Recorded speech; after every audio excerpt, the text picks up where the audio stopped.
ये अभी हमने जो मंत्र पढ़ा, अनुव्रतः पितुः पुत्रो माता भवतु सम्मनाः जाया पत्ते मधुमतीं वाचम वदतु शांतिवाम। गृहस्थ आश्रम में शांति कैसे आए, है ना जी।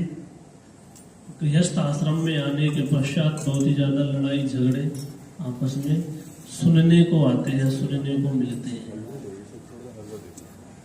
लेकिन यद्यपि इस मंत्र का हम आचरण करते हैं तो हम अपने गृहस्थ जीवन में शांति को स्थापित कर सकते हैं।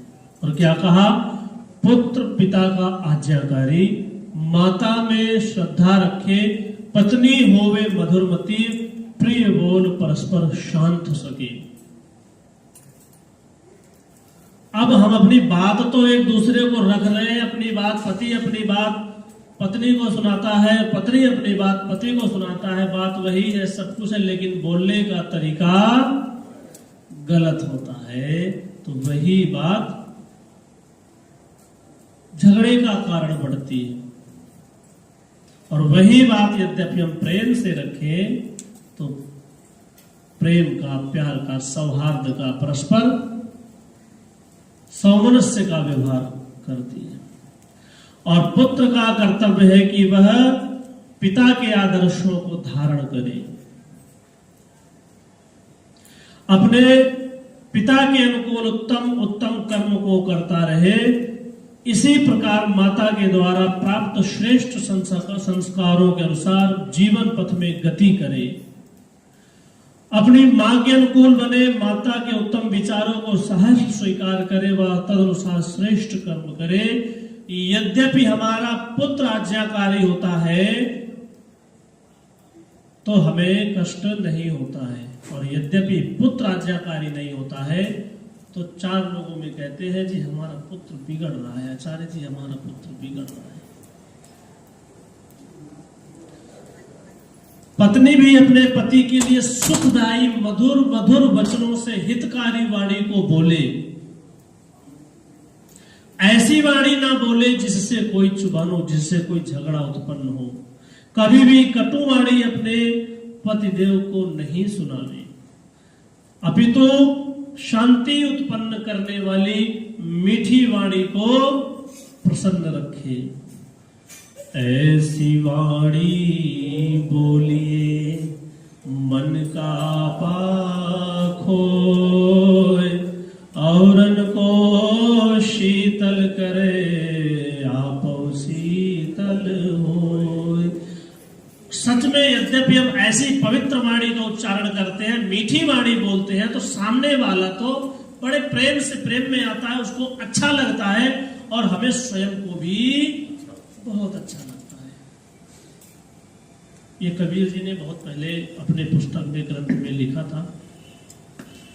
और आज के युवा लोग क्या गाते हैं, इसका उल्टा कर लिया उन्होंने आज के युवा लोग। ऐसी वाणी बोलिए कि सबसे झगड़ा होए, और ऐसों वैसों से ना बोलिए जो तुमसे तगड़ा होए।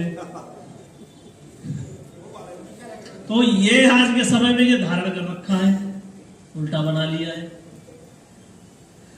तो गृहस्थ आश्रम में सभी परिवार जनों को सुख शांति पूर्वक प्रेम में रहने का उपाय कि सभी एक दूसरे के श्रेष्ठ गुणों को धारण करें, उत्तम गुणों को धारण करें, एक दूसरे की सेवा करें, सहायता करें, परस्पर एक दूसरे के मनोभाव को समझे कि एक दूसरे के में कष्ट तो नहीं है, इसके मनोभाव में कोई कष्ट है तो वो समझे, बताने से पहले ही समझ जाना चाहिए। और समझ जाते हैं कि आज हमारी देवी जी का मन कुछ उदास उदास लग रहा है। जब इतना समझ गए, जब पूछेंगे क्या बात है जी, वह कहेंगे आप हमारे मन की बातों को जान रहे हैं।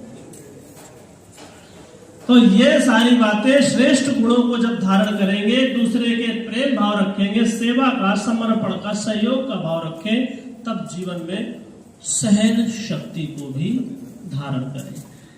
कभी किसी के द्वारा कोई सलाह देने पर ध्यान पूर्वक सुने व किसी का अपमान या तिरस्कार बिल्कुल नहीं करना, तो वह घर परिवार स्वर्ग बन जाता है। कैसा बन जाता है?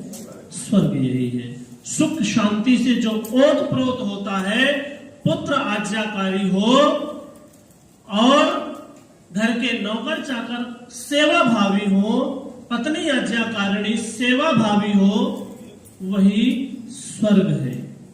और इसके विपरीत जो है, पुत्र आज्ञाकारी नहीं है, नौकर चाकर अपनी मनमानी करते हैं, पत्नी सेवा भावी नहीं है, वो घर नरक है।